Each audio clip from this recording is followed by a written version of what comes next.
Network Entertainment. Welcome to Lecheng Pag-ibig To. New episode every Wednesday.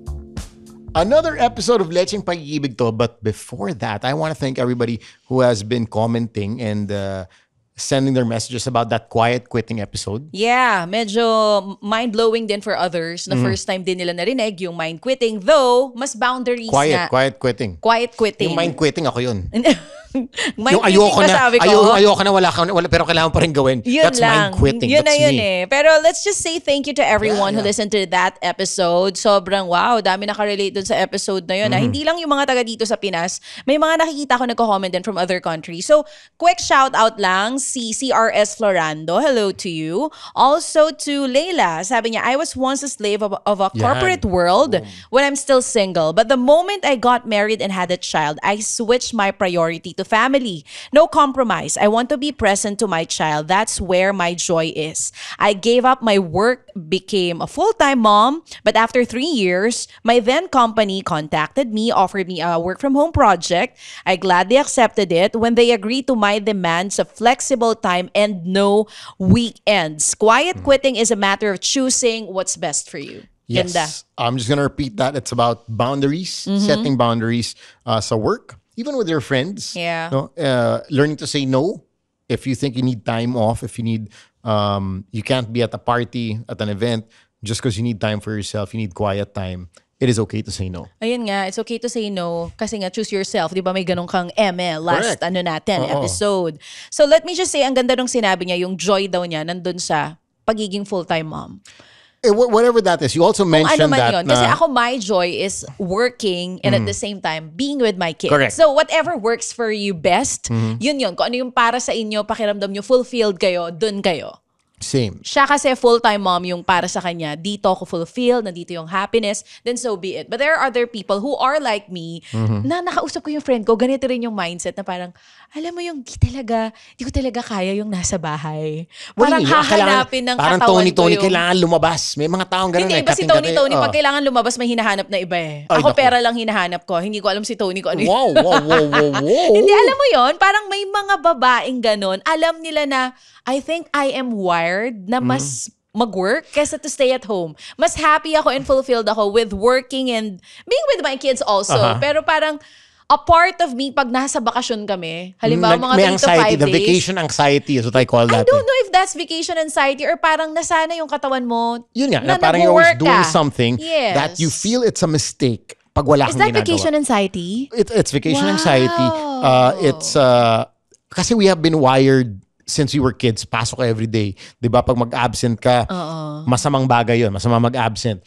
Even if you're so tired and whatnot, you have to go to school. Which is Work tama pa naman. rin. It sense that sense of discipline sa atin. But sometimes we just need to shut down from everything. From yeah. work, from Ako- social media, to recharge and come back stronger. Agree. Na-curious tuloy ako. Kayo ba napag-uusapan nyo na ni Esa na kung magkaanak tayo, like, gusto mo ba si Esa, full-time mom, hindi na mag-work? Napag-usapan nyo na ba yun? May ganun na? Wala pa. Nandun pa kami sa gusto namin magkaanak. Pero walang plan kung... But knowing Esa, ganyan Pero din ikaw? siya. I'm sure she's the type na ayaw niyang natitenga. Yan. But Sanay din na nag-work talaga. But she's better at, tawag dito, when we're on vacation, turning her mind off. Pansin ko mas magaling siya dun, which I'm starting to learn also. Nahirap tayo doon. Oo. Kasi diba, when you're on vacation, you still look at your phone. Oh, you still answer emails. You wanna post, okay, I'm in Paris, I'm in like this, kailangan mapakita ko to, mapakita ko ganyan. So, I mentioned this on the podcast before. She's the type that would say, you don't have to post everything. There are things that you keep to yourself. You don't have to tell everyone na nandito ako sa lugar na to. Diba? Maganda dito. Nasa likod ko yung Eiffel Tower, ganyan. But to each his own. Yeah. Of course, there are people Kung who... saan kayo masaya, go lang. Push Correct. nyo yan. Correct. It's not wrong. But for her, sabi niya, ano mawawala sa'yo? So what I've been practicing recently before we get to our topic today is setting time to check my phone. Okay. Let's say, sa umaga. Hindi mo pa rin talaga mapigilan. Parang, hindi. Okay na ako sa umaga. I have my coffee. I read my book. I do my workout. And then, siguro when it comes to social media, if I have to post something or I have to, upload stories, meron lang akong 30-minute window. Yun lang. Bawal ka na sumobra doon. That's good. Alam mo nung nung bata tayo, finish or not finish, pass your papers. Yes. Sana ganun pa rin hanggang ngayon. I think ganun pa rin naman. So what I do is, after 30 minutes, if you need to upload, upload mo na yan, diba? Kasi at the end of the day, and we've said this before, nobody really cares. True. Alam niyo, totoo yan. Remind lang namin kayo. Yung post mo na yan, after 30 minutes or 2 hours or the next day. Dead ma sila. Hindi, actually, wala namang may paki sa mga pinopost talaga natin. Ewan ko ba ba't pinag-iisipan natin? Di ba pinag-iisipan natin? What was the longest time? Pinag-iisipan natin, caption. Yung edit mo ng photo, kailangan perfect, I know, diba? right? Yung caption, ilang oras ka mag-caption. Hindi na ako masyadong ganun ngayon. Before, ang tagal ko. Like, inaabot ako lahat at 30 minutes to 1 hour just by minsan caption, thinking about, tas one-liner lang naman yung caption mo, diba? Tas sometimes, kung ano pa yung hindi mo pinag-isipan, yun pa yung boom, yun pa yung madaming views. Correct. Tsaka minsan, anong emoji lalagay mo? May ganun Sobra pa. ba yung squirt? Lalagyan mo ba ng squirt? Talagang ba ng normal smile na gano'n? Yung smile na nakadila, yung... Ako parang feeling ko because of my job na ang dami ko masyadong ginagawa, medyo hindi na ako ganun. Exactly. Hindi na ako pareho nung before. Na kailangan sobrang, hindi dapat talagang pak na pak to para pag pinost ko. Correct. Malalike or magko-comment sila, hindi na masyadong ganun. Sometimes when I post, I just post it and then bahala ka na. You don't care about the comments and the likes anymore. Bahala. If people like it, good. If not, you're probably gonna on to the next post. You're probably gonna post something tomorrow. So, what you posted yesterday will be yesterday's post. Amen. So, but once again, to each his own. But we hope you find that space. Kasi the saddest thing I realized, I was reading this book that said, the last thing you want is, na-experience mo na ba yun yung parang, uy, shocks, tapos na yung bakasyon, parang hindi ko man lang na-feel. Siguro dahil short, not because I'm always on my phone. I wanted to spend more time with my kids and my husband, pero parang layo na yun. Correct. Weekends ko naman is always like that. Like me, I'm entering my 30s. Do I want to look at... Busya kitang tubig, Bet. Do I want to look back at my 20s saying... So kung 30s ka, sige 25 ako, Sam. So ano ginawa mo nung last 2 years? Hindi ko maalala kasi I was on my phone 80% of the time eh. Or kahit wag na natin patagalin anong ginawa nyo last weekend? Ay, hindi ko maalala kasi parang 80% nasa phone lang ako. I was doomsday scrolling. Yun yung tawag doon. Yung scroll ka ng scroll. Wala ka ng pakialam. Hindi na lurking doomsday scrolling na. Doomsday na talaga. Like parang yung hindi mo na malayan, lumipas yung oras ng umaga ka nagsuscroll and then putya hapon na, wala it's nangyari. It's spiraling down. Yeah. Yung parang, okay, pababa. Tingin ka ng tingin. Wala ka na rin pakialam sa tinitignan mo. Wala ka na rin pakialam sa sino yung man lang fina-follow mo. As a matter of fact, yun nga, like, I unfollowed Ivana Alawi. Let's get to our topic. Bago yung topic, mag-shoutout lang ako Jeff, si Rafa _17. I love hearing this podcast. Hello to you. Si Marley Arquero. I love when you guys discuss screen time. Yan ang sinasabi niya. Ay nako, sobrang relate lahat dyan. No hello doubt. Daw, millennial daw siya. Bossing siya ng isang Gen Z.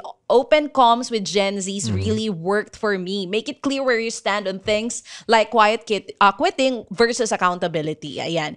Si Mr. D, hello. Good topic daw. Gawan din daw natin yung family/in-laws boundary. I think everyone can relate to it. I love that. Not even just the couples. Coming soon. Abangan nyo yan. Shannon Villando, hello to you.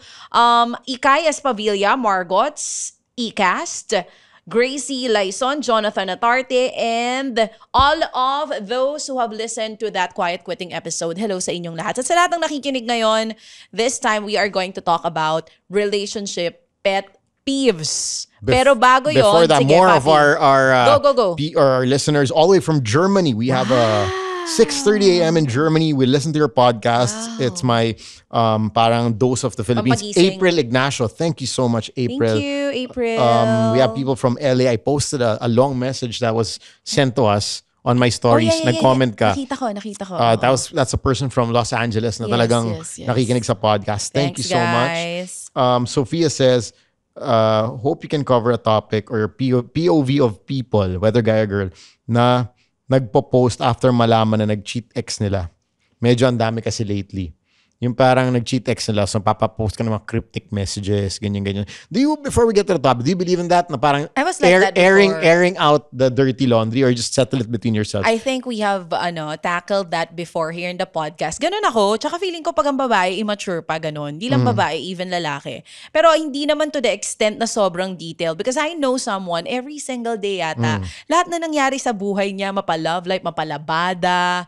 Lahat talaga na nangyari na kinabad trip niya, pinost niya. I mean, sabi nga natin, to each his own. Baka exactly. that's her way of coping up dun sa Situation, na-experience niya.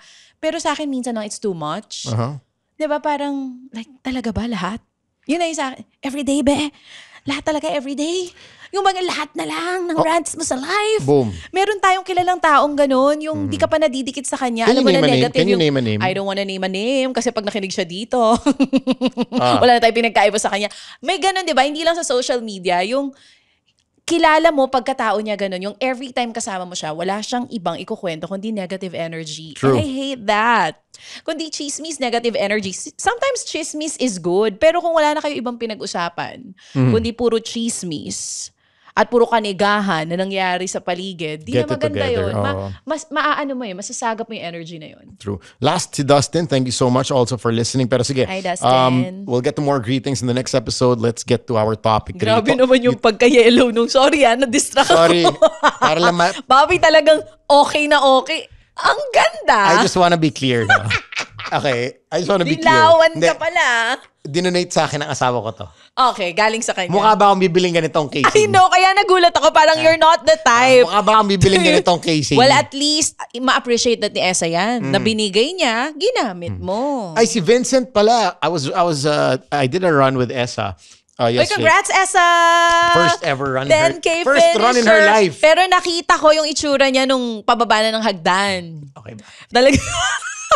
Ikaw, alam mo, ko talaga. nagigigil ako sa'yo eh. Inaano mo eh. For sure, masusundan yan. Hopefully. Ano na yan, She loved it. 16K, 21K, hanggang sa mag-marathon na yan. But for now, for starters, it Yeah. was her first ever run in her life. So, First makipatawan. medal na nakuha niya for a run in her entire life. So happy for you, Esa. And I just want to say na you guys can start anywhere. Yes, Kasi ang dami amen. nag-message sa akin na sobrang inspiring. People have been running 5Ks over and over. Never Yeah. crossed to a 10K. Never joined a run to begin with. So I think Esa is a good person to ask since she just did it for the first time. Congrats. Whether they call it a fun run, you call it a marathon. Alam kong issue yan ngayon. Talaga ba? Oo. Hindi na dapat tinatawag na marathon yung mga fun run kasi 10K lang yan. So, Grabe yung iba, no? Yung talagang 10K runner ka lang. Eh, di yeah, kayo yun, na. Mismo. Parang Okay, wait 10K, lang kasi may ganyang issue din with 10K-er ka lang. I mean, hindi ba pwedeng mag-try ng something new yung mga tao? Ayan po, may naninira po ng gamit si Sam pero dahil live po yung show natin, kaya niya po itong gawa ng paraan ng As you were live. saying, Hindi kasi meron mga ganon, yung parang tinitignan nila ng mas mababa yung mga tao na hindi nila singgaling, hindi nila singbiles. Oo. I don't know. Parang sa akin kasi may karapatan naman yung iba to start running 5K or 10K habang tawang-tawa si Sam dito. Ibaba mo na yun. okay na to. Sige. Okay, yan. Kaya mo yan. tayong Kaya mo tapusin kapodcast yung today. episode. Oo naman. Kaya natin yan. So anyway, let people do what they wanna do. If they wanna run 5K or 10K, let's just be happy for them. Correct. Ako nga parang happy ako na ang daming nasa fitness era. Yes. Hindi yung parang, kunwari marathoner ka, and then makikita mo na parang, ay, ano ba yan? Madami yung mga Jeje 5K and 10K runners. I mean, what's wrong with that? Oh. What's wrong with trying something Correct, new? correct. And if Right? that's what makes you happy now, then go by all means do it. Sige, eto na. Pet peeves Eto na talaga pet tayo. peeves. Papi, define pet peeve para hindi tayo magkalituhan. Pet peeve, kinaiinisan. Kinaiinisan. Parang, hindi lang kinaiinisan eh. Ito yung parang... Kinaiiritahan. Yun, yung parang sa lahat ng bagay, ito talaga, dito talaga natitrigger. Dito ako natitrigger, yung parang ang daming ginagawa ng taong to na nakakainis. Pero ito, dito talaga ako Di ako nabubuisit. pumipitik. Pitik. That's it. Parang Ang pet marami peeve kang ay ginagawa, nakakapitik. marami kang ginagawang masama, whatever, okay lang, I can tolerate it. Pero ito, pumipitik ako pag ginagawa mo. Pumipitik ka. So ngayon, in relationship pet peeves yung pag-usapan natin. Yan daw yung mga bagay na ginagawa ng tao for you nakakainis, for other people, small deal lang yan. Pero pag sa'yo, hindi eh. Either Juliet or talagang sa'yo, hindi nakakairita kahit ganun lang kaliit na bagay. And I just want to be clear, in a relationship, sometimes what you find cute when you guys are starting out, Hindi na siya cute pag matagal. Parang nakakairita na. I bought you Starbucks, babe. Okay, papasok ka ng bahay. Ay, shit, nahulog yung Starbucks, natapon yung kape. Bakit nga ganun, Papi? Kung kaya natin i-tolerate yun ng mga bago pa lang, bakit pag nagtagal, hindi na? May meron nagbe-build up na rin yung tension, di ba, at some point. Tapos, dati, ay, ang cute, natapon yung kape, okay lang yan, we'll buy you that's one. the question. Ngayon, pag natapon yung kape, ang tanga-tanga mo naman. Yun na nga, kung kaya natin makyutan dati, ngayon pag nakatapon ng kape yan, bakit hindi mo kayang makyutan din? Ako, may personal experience ako dyan, ha? Ano?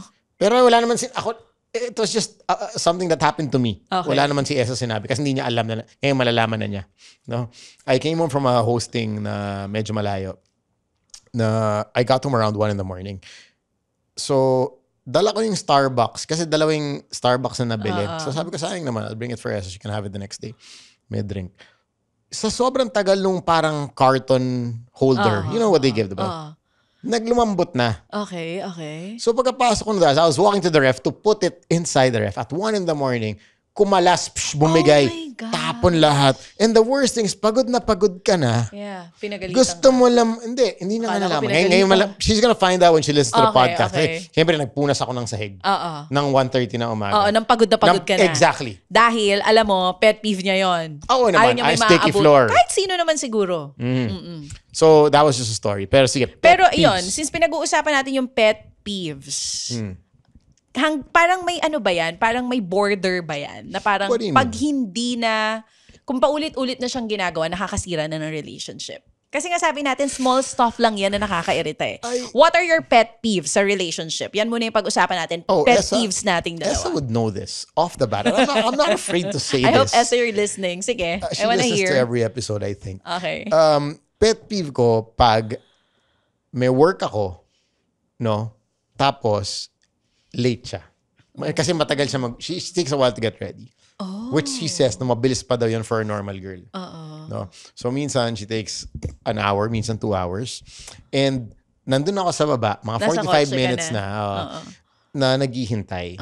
And, tumataas na rin yung tension ko kasi alam ko, if it's not work, it's okay. Okay. I'd wait. I'm super chill. I'd watch TV. Pero, if I'm hosting the event, Hindi pwede. hindi pwede. Kasi may call time yun. Correct. And I want to respect the call time because people are paying you to be on time. Yeah. It's not na, dahil, okay, eto kang tao, Samoy G ka, pwede ka malate. It doesn't work that way. No. I think professionalism extends to whoever you are, however you are, how long you've been in the industry, does not buy you the, parang that ticket na magsabi, hindi, DJ Chacha ako, maghintay kayo. Yeah. Feeling ko naman wala namang mailalait sa akin gano'n ng mga clients. Sometimes 2 hours earlier pa ako sa event. So anyway, never ka na late sa date nyo ni Esa?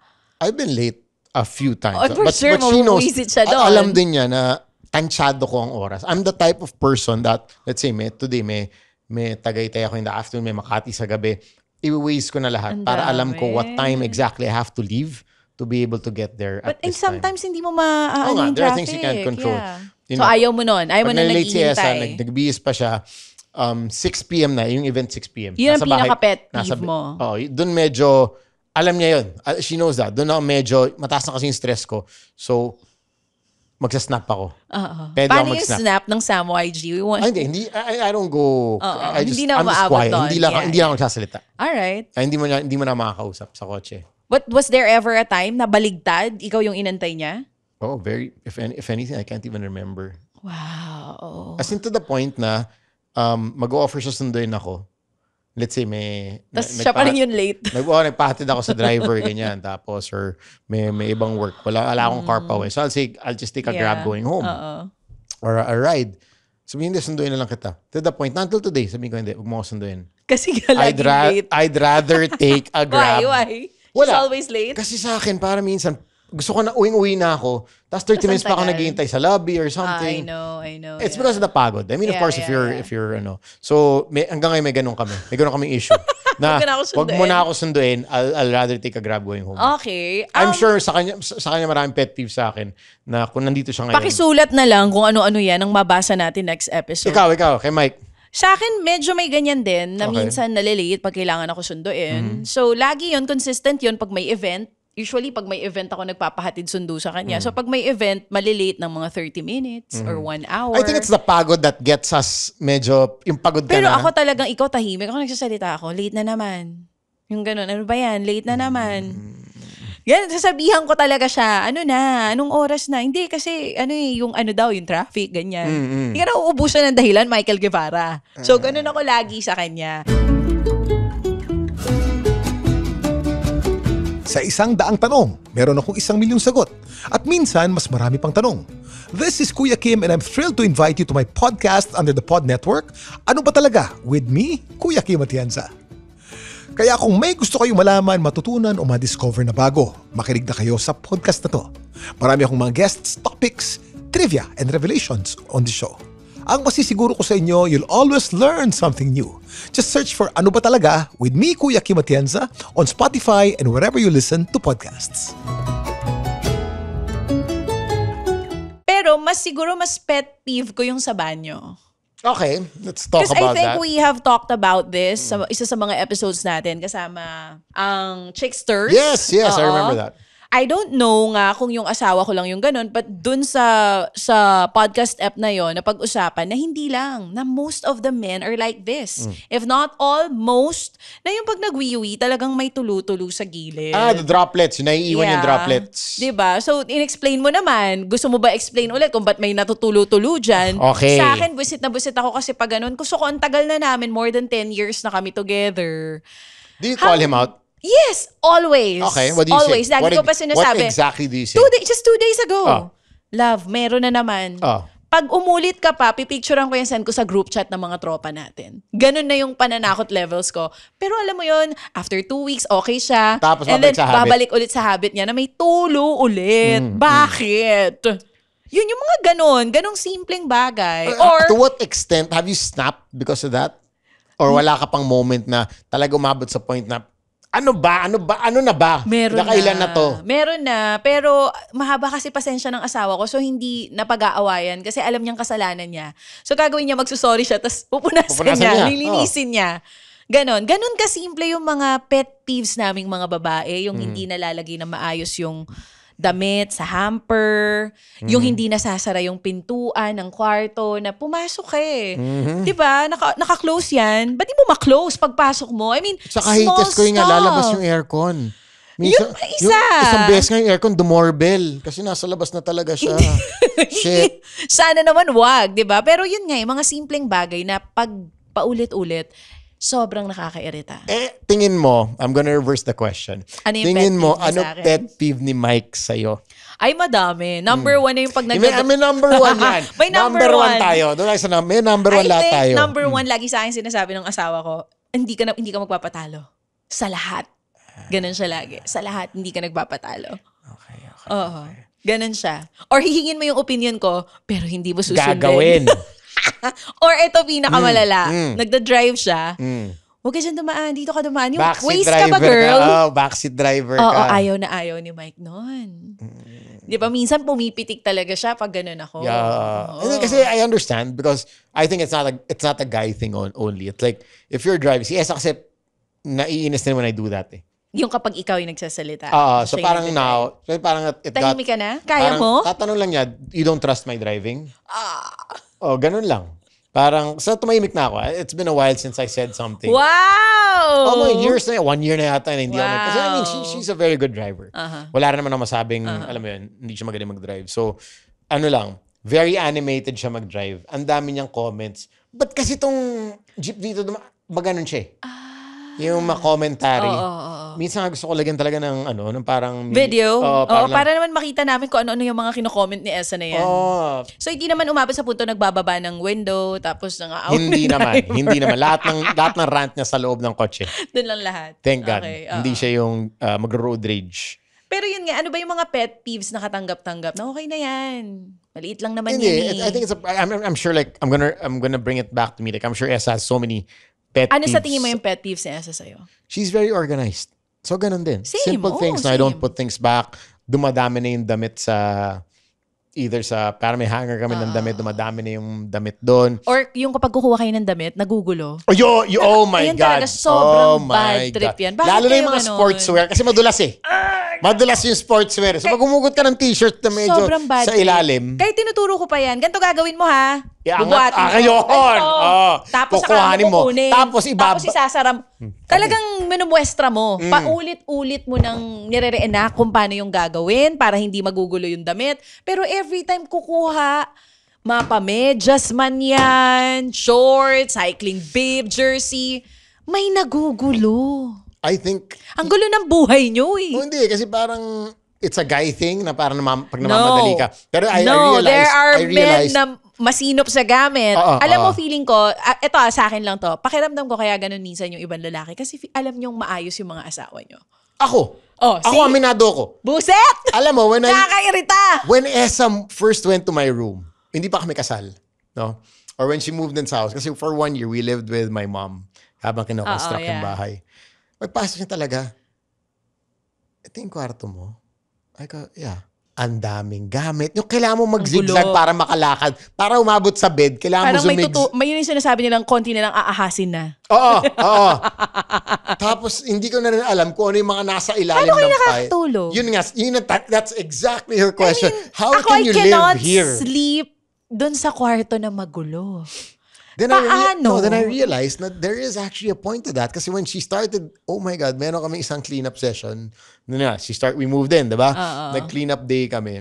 Oh my God, nag-start kami 8 ng umaga. Natapos kayo. 11 p.m. di pa kami tapos. See? Naglabas kami ng, I think, a total of 8 or 9 trash bags of stuff. Na hindi na talaga ginagamit pero nandun pa. Nahanap pa niya yung letter ng mga ex ko. Oo, nabanggit mo Diba? yan. Oo. And these are exes from... You From want me to name a name? Yes, please. Ayoko eh. Baka kilala namin yung iba. Ito na nga. Ang haba pa. Kasi meron pang, yata ex ko na high school. So, inaamin nyo, kaya kayo magulo, lalo na pag may mga asawa or yung may mga ka-live-in na lalaki, inaamin nyo na kaya ganun yung mindset nyo kasi aayusin namin. No. I didn't expect her to fix it. It was for me na, alam mo yung minsan parang sobrang busy mo, you just put something in a drawer, tapos kakalimutan mo na. No. Or you tell yourself na I cannot accept that. Wait. Samo IG. I'll tell myself, ayusin ko yan one day. One day, One day? Hindi naman dumadating yung one day, Naka 8 years na. May cheeseburger pa tsaka fries. Na hindi na ubos. Gumimik ako. Naitabi mo pa? Nandun, nakalimutan ko lang sa drawer yung cheeseburger. I am curious kasi yung asawa ko never nagsalita pag gano'n. As in like, pag sinabi ko lang na, ano na naman? May tulo na naman. Dahil alam niyang kasalanan Siyempre, niya. Yung ako rin namingiti lang, nilalabas lang yung dimples, gaganon lang. So, I am curious, bakit ganon? Ba't ang gulo nyo? Ba't ang gulo Like nyo I sa said, bahay, not sa all gamit? guys are magulo. Pero Yes. ngayon, kasi I see how hard she works to keep the house together. Yes. Ako na yung nahihiya kay Esa na... Michael, makinig ka! Hindi, ako talaga nahihiya na parang, oh my God, yung effort to clean the house. So, hindi ka na madungis sa bahay? Hindi na. As in, maglilimit ako na talagang if I find ang dami ng damit. Hindi na nagugulo ang gamit? No, I'd say I'd set a day talaga once a week na ayusin yung mga gamit. So ikaw na. Oh, wow. Hindi na ako 8 years para mag-ayos ng gamit. Every week talaga, hindi ko let's say, dati I'm okay with like 10 shirts na nakastack, nakatabi lang dyan. Ngayon, pag siguro may time 4-5 na dyan. No, kahit walang time. Kasi it takes, yan naman, totoo naman eh. It takes what? 2 minutes of your time. True. To just fix it. O kaya kung di nyo ginulo, wala kayong aayusin. Or also what I realized is it's just a matter of waking up 30 minutes earlier. To fix everything. And yun lang gawin mo. Ayusin mo lahat. Gising ka 30 minutes earlier, ayusin mo lahat. It's gonna be done. So now na si Esa yung asawa mo na mas masinop sa bahay, sabi mo nga nahihiya ka na. Anong difference waking up dun sa kwarto na magulo? Sa ngayon sobrang ayos. Oh my God. Kasi ako naniniwala talaga ako dun sa... Life effing changing. Ang turo sa akin ng nanay ko ever since the world began, kung ano yung itsura ng bahay mo, yun yung magre-represent sa'yo. So pag may dumalaw dito, ang gulo-gulo niyan, may, ano yun, na-instill yun sa utak ko, mapakwarto man yan, or bahay man yan, or sometimes nga even kotse. Kung ano yung makita ng tao, isipin nila, ganyan ka, burara ka sa gamit mo and all that, madumi ka sa bahay, ganyan-ganyan. At mas makakapag-isip ka ng maayos kapag maayos yung paligid mo. Ganun siya. So ngayon, anong difference sa'yo? I would have to, eto Marie Kondo shit to eh, di ba? Yung Marie sumikat- Kondo. And it's so true that when you wake up with a clear area, it really affects everything. Your energy, your mind, Correct. the way you move, the way you facilitate everything, your mood, everything changes. Kasi when you wake up and you see that things are in order, things are clear, ang sarap ng feeling, yung hinga mo agad parang, okay, it's gonna be a good Masarap day. magpahinga sa bahay na malinis. Kesa yung parang pagkagising pa lang, Gulo na. oh my God, teka, paano ko abot sa banyo, ang daming gamit, diba? So it just clutters your mind. When Yeah. everything is cluttered, it clutters your mind. I think in pag binaliktad naman, reverse, Pag ni-reverse natin, ako naman ang sobrang maano sa kotse. ikaw yung malinis sa kotse. So yun, it's just a matter of balance. I mean, these things, hindi naman siya mahirap gawin. Kailangan mo lang bigyan ng time. Hindi siya mahirap na task, to be honest. Like yung, pagpunas ng droplets ng wiwi. Literally, it takes maximum 30 seconds. Or kaya naman sigurong walang droplets at all. Huwag yun ang Medyo patuluin hindi, doon. yun. I have to defend that. No? Pinag-usapan ko na to dati. Minsan yung ricochet, no? Yeah. Yung ricochet ng talsik ng wiwi namin, yung trajectory. 'Di ba? Hindi natin makontrol. Bakit kasi pinapatalsik nyo? Punasan nyo rin. Yun nga. Kagaya ng punas sa girls. Punas is the The key. key. True. You can't control the trajectory eh. Kasi minsan, yun nga, malakas yung wee flow. Minsan mahina. So, yung droplets will be droplets. As a guy, magkakaroon yan. Yung punas lang, that's what I'm saying, it takes 30 seconds to literally get a piece of tissue, wipe it, and throw the tissue in the trash can. So, like I said, you can do it right when it happens, or sige, papacompound mo ng 3 days tapos saka ang pupunasan. Pero kadiri na by that time. 3 days talaga. Hindi. Example lang yun. Oo, Example lang yun. yeah. Okay. Usog tayo. Ibang pet peeve. Ako, I think, Esa, sa akin, Relationship pet peeves. eto mag-comment kayo, by the way. Yeah. I wanna hear. Ano yung relationship pet peeve nyo? We might do another episode on this when we see the comments. So make sure you comment what is your relationship pet peeve. I think May isa pa ako. Ay, feeling ko ikaw din to. Yung sa restaurants, kunwari may problema sa food and all that. Yung, okay na yan. Si Mike yung okay na yan kahit may problema talaga. It's like, love, hindi ba pwedeng sabihin kung ano yung, like kunwari wala talagang lasa, sabihin mo na maayos. So, sa kanya hindi, okay na yan. He's always okay na yan. Whenever we eat out, kung ano yung iserve sa amin, kahit hindi ganun dapat, okay siya doon. I think me and Esa... Kasama ba yun sa pet peeve? Kasi yun nga, never siya magre-reklamo. Siya yun. He's that type of na lang, person. let it go, sa let it kanya go, lahat. let it go. Yes, he's always like that. I think me and Esa, when it comes to that, medyo same kami. Okay. Like if it's something that we think we should complain about, we would complain. Kasi I do so at believe, least in sync kayo. sa bagay na yun, particularly. Kasi I think if you pay for something, not just a restaurant, a service, a restaurant, and you don't get what you're paying for, then I think you have the right to complain. Diba? Kasi... Siya kaya, isasabi mo naman na maayos. Correct. Hindi ka naman mga away. Respectful naman. Correct. So I think that's okay. Pakiramdam niya kasi pag nagreklamo ka, parang bad ka na agad. Or I understand. May hiya tayo. As Pinoy, it's not like in other countries. Pag may mali, sa kanila reklamo. normal. Normal yun. Tawag dito, naalala ko nga sa Costco in the US. No? Tawag dito, may guy na bumili ng saging. Tapos, Yung saging, normal saging. hindi natamisan. Oo. Binalik niya after 4 days. Kasi dumatamis yung saging. Uy, pero- Ganon sila ka-spoiled, my God! Ganun sila sa ibang bansa. Tsaka hindi uso doon ang no return, no exchange. Eto. Doon nga, nagamit na nila yung mga damit, tinatanggap Correct, pa. correct. Kaya yung ibang Oh my nagbabakasyon, ang gagawin, bibili ng mga damit na madami, Yes. pang pipikpak na nila sa Instagram, tapos pagtapos na, ibabalik nila. Mismo. Na makukuha nila yung pera nila as it Exactly. is. Ganon. At Exactly. walang hirap to Hindi ka pa Dito. dadaanin kung saan-saan. I'm not gonna mention a brand, but anyway, dito hindi ba parang, shit, mali na bili ko, parang hindi kasha. Minsan, going to the customer service, mahiya ka pa ng konti na parang, Mahiya ka ma'am, na nagbabalik. pwede bang palitan kasi mali yung size?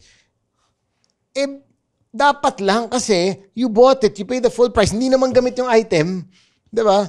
Hindi pa gamit, nahihiya ka na ibalik. Oo, exactly. Kasi it's just parang nahiya ka lang. I think most of the stores are like that. No return, no exchange nga. Which is bawal. Which is wrong, which bawal is wrong. pala yun sa DTI. Dapat lahat, pag may mali, pwede ibalik. Minsan, Kita mo na, punta na tayo sa no return, no exchange. minsan mga jowa, binabalik. Anyway, mausog tayo. Diba? Hindi mo type. Hindi ko Balik ka na doon. Iba yun, balik ka sa nanay mo. Diba? Inisip ko naman si Esa, pet peeve niya sa akin. Oo, yung pinaka-feeling mo malala. Definitely yung before it happened a lot before. No, yung pag umuwi, lasing. Oh, bad trip yun. Kasi siya. Kasi like, more it's pero not ano naman, it's not na nakainom. hindi It's not- super lasing. Yung sakto, nakainom. Depende. Depende. meron ka talaga. Meron mga super lasing, meron mga At nakainom. madalas before. Mas madalas dati.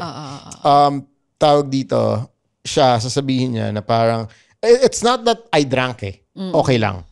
It's that hindi kasi siya nakakatulog ang nasa bahay. Oo, totoo yun. So, kung 2 o'clock ako umuwi, gising siya hanggang 2. So, kung 3 o'clock, gising siya hanggang 3. Tapos yun nga, bad trip pa kasi hindi ako makausap na maayos, diba? True. Then, Bukas of course, pa kayo mag-uusap, correct. pipilitin niya matulog kasi nga, then I realized, yun nga, then at one point, yun nga, it's just a matter of, going to the bigger, looking at the bigger picture, it's a matter of just being considerate about your partner. Amen. If Being considerate. Yeah. Sometimes it's a big thing. Sometimes pet peeves are small things, though. But if you care about your partner, if you value and honor that person, then I think a relationship takes a lot of work. It doesn't. As a matter of fact, the work you have to put in more work as you guys. Habang tumatagal. Habang True. tumatagal. Akala mo mas madali na pag matagal na kayo? Hindi pala. Oo, mas mahirap pala. Diba? Tapos dito pa lumalabas yung mga pet peeve. Diyan naman lalabas yan Yung mga pet peeve sa simula, yung mga may Hindi tulo-tulo. natin pinapansin. Okay No, lang yan. dead ba tayo I'll be the dyan? one to wipe it. It's okay. Oo, nasa cloud 9 pa tayo nun. Hindi natin nakikita yan. As you go on, as the relationship goes further, or as you go through the years, dadami yung pet peeves. Ma-realize mo na may mga bagay na when you guys were married 5 years, hindi naman nakakainis, pero ngayon nakakainis na. Or I wanna ask those who are listening to us, was there a pet peeve na pinaghiwalayan nyo? Kasi nga pet peeve is para sa atin, simple, nakakairita, pero kasi hindi nagbago paulit-ulit na ginagawa. Another one that I know a lot of people, girls or guys are medyo pet peeve nila to is while kinakausap pa, tingin sa phone. Ayan, yan ang sasabihin ko dapat. Ayan, pet peeve ko yan kay Mike. Pero ngayon, di niya na ginagawa. Married, not married, whatever. Basta yung kinakausap mo, tingin ka pa Or ng tingin nasa sa phone isang mo. area kayo, nag-uusap kayo, alam mong yung atensyon wala sa'yo. O kaya magkasama kayo buong araw, inaantay ko lang siya na before, yung sobrang buwisit ako, grabe siya mag-phone. Hinihintay ko lang siya matapos, sa katingin lang akong ganyan. Sayang, Mike, meme na sana. Hinihintay ko lang siya. Nag-viral Pero yun. ngayon, alam na niya pag tumingin na ako ng ganon. Yeah, tapos you start practicing habits. Yeah. I think to also, give a little solution to it. You start practicing habits that would, medyo parang hindi mo nagagawin. Let's say for me, what I do, especially pag kumakain kami, I really don't take my phone to the table. Nandun lang siya sa kabilang area. Tama, oo. Or sinacharge ko siya, for Oo, that siya matter. ginagawa niya, nasa second floor. Ayun. Nandun lang sa second floor yung phone. Tapos after dinner or lunch, okay, get your phone again. Just so, you value that time that you guys have together, that you guys are talking. That's a solution, diba? So number one, you can avoid doing it right away, or, do small steps to para hindi mangyari, para ma-avoid mo yung mga pet peeves. Especially if you know it annoys your partner. Pero yung iba, mahilig din mag-gaslight. Aminin natin, meron tayong mga ginagawa para lang inisin yung partner natin. Ah, talaga? Oo, may mga gaslighters.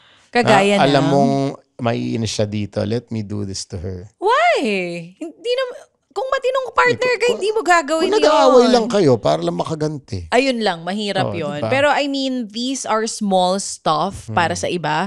Pero depende kasi yan sa partner mo. Yes. What if yung maliit na bagay for me, malaki para sa partner Correct. mo? So, pakiramdam ko yung sinasabi mo kanina, be considerate kung ano yung hindi gusto ng partner Alam mo natin. naman yan At kung kaya natin ibigay, para sa mas mapayapang buhay, bigay na natin. Gawin na natin. Or sometimes, ako naman, nagkaroon ako ng mindset na sobrang bait siguro ng asawa ko. So, yung mga pet peeves niya na kaya kong lunukin, okay na. Sige na. O yun, lunukin nyo ha, para si Chacha. Mga pet peeve nyo ha. Para sa ikatatagal ng pagsasama, lunukin ang pet peeve ng asawa. Swallow that pet peeve. Di ba? Ganon. So, well, I mean, I agree with what you said. There are things you can deal with. There are things you cannot deal with. Kasi you can teach nga, di ba? Old dogs, new tricks. Yun ang sinasabi nila. And it's okay to tell your partner, to tell them na, okay, this is annoying. This is what I don't want. I cannot stand this. No. Parang it's okay for us to say it. Mas okay yun kaysa pinaparamdam ng natin hindi natin gusto. Baka kasi hindi rin nila mag-get. Correct. That's true. Talk to them and explain why it annoys you. Why you don't like it. That's fine. Tell them. Kasi communication will be the answer to this at the end of the day. Amen. And if you know that your partner is annoyed with what you do and you value your partner, you respect your partner, then it's all about compromise. It's a two-way street. Either you find a way to change a habit that you do or talk to her, wala, hindi ko kaya palitan to. Is there anything else I can do?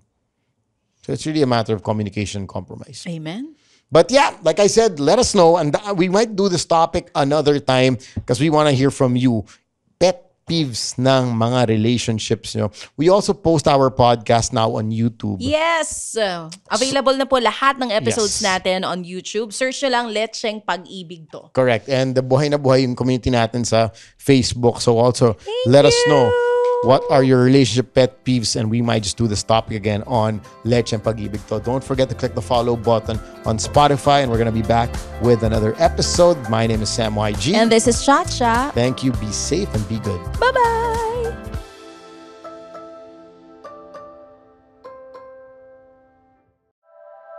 The opinions of podcast creators, hosts, and guests are not necessarily reflective of the official stance of the Pod Network Entertainment, its hosts, or other network programs. The content created by the people behind the podcast is personal and not meant to harm any religion, ethnicity, group, organization, company, or individual.